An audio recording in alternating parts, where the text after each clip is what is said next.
Hey everyone, welcome to the Game Week 5 review video. A couple things to touch on here, finishing off an okay week. Now, as you can see, it still shows that this is live. The final game ended not too long ago between Roma and Torino. My total number of points isn't updated, and our league standings is not going to be updated, but I have had to do this video early because we got midweek games this week. In fact, we have fixtures already starting on Tuesday again.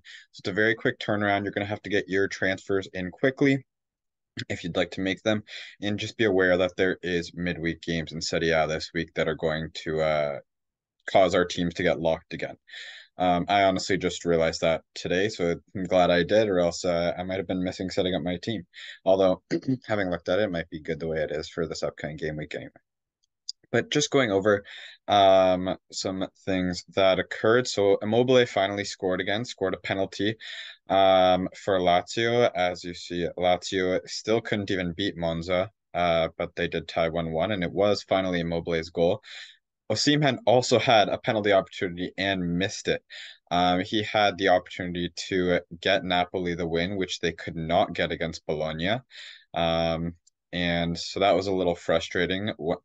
An opportunity for him to start trying to level out that Osimhen versus Lautaro conversation, but just really disappointing there and only getting the 1 point.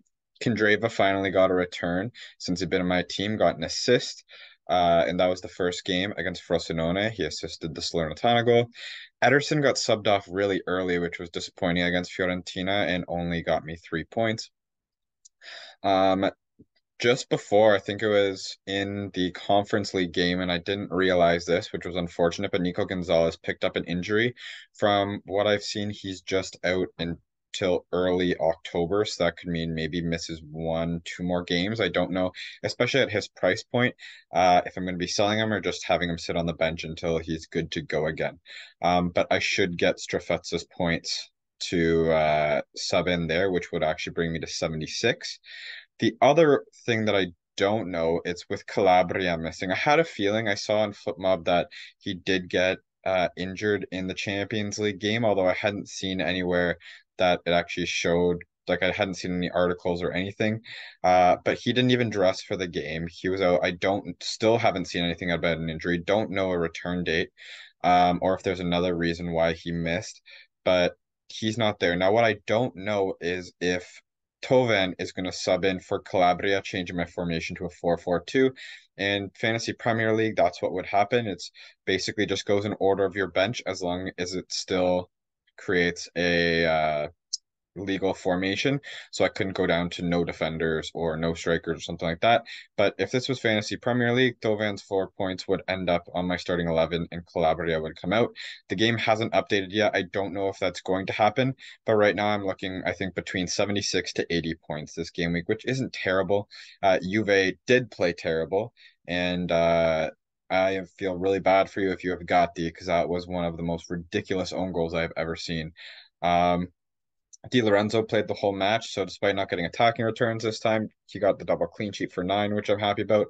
Spinazzola once again starting as well, getting subbed out right towards the end, but it was after Torino had just scored, so I didn't really miss out on a clean sheet there. He got the first half clean sheet. I'll take those 5 points. But the highlight of the week is captaining Di Marco, who scored the only goal for Inter in their 1-0 win against Empoli. Empoli still has not scored a goal this season. That's really tough to be a fan of them right now, and I'm sure it's tough in their locker room as well. But he almost placed he still got subbed off and didn't get the second clean sheet, which is a little disappointing, which kind of kept it from being the same as Danilo's clean sheet the other week, or sorry, captaincy the other week. Um, but still a great score, 28 points. Very happy with that.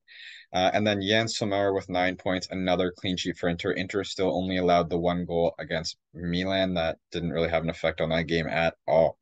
And I also put out a tweet and I keep thinking, oh, like I wish I had Lautaro, but I don't really like, yes, it would be more points, but I could not have this pairing. And this pairing between DeMarco and Sommer has been phenomenal so far. And that I was thinking about getting Lautaro Martinez's in, but remembering that you can only have two from the same team, I don't think I'll be making that investment anytime soon with the way that DeMarco and Sommer are playing currently. But yeah, now it's time to start thinking towards next game week already. Got kind of tonight and tomorrow to think about it. I'll try to get the team selection out tomorrow as well. And then Tuesday, we're back up with another game week. Anyway, I'm going to leave the video at that. Please don't forget to like, subscribe to the video, and I will see you soon for team selection. Take care.